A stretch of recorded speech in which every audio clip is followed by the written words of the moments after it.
林宝树南投分署这个月是接到2件民众拄到乌熊的通报，分别是伫咧仁爱乡南丰村甲翠华村，而且过去这2搭是拢毋捌有人看到乌熊，所以讲这南投分署是已经启动监测。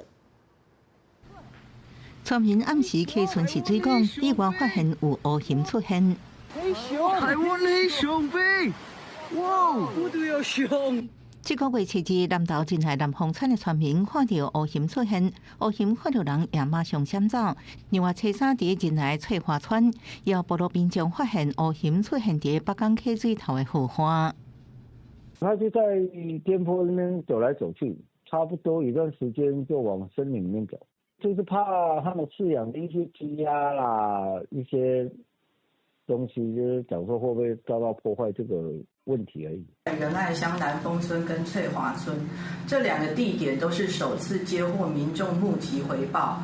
林宝树南投分署接到2件通报了后，马上启动相关监测甲防范的工作。因为2个所在拢是第一摆接到通报看到乌熊的记录，附近还有地园、鹿乡区，提醒民众提高警觉以外，也要妥善保存食物甲喷。学者表示，当地是乌熊的分布区，所以也会乌熊出现。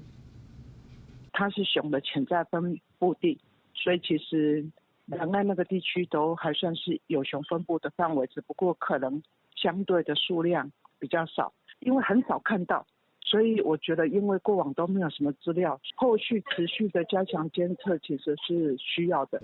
学者表示，甲以前观测的一区比起来，当地确实有通报的记录。民众若是看到，除了保持冷静、降低干扰，也要向相关单位通报，来进行后续的监测甲追踪。记者综合报道。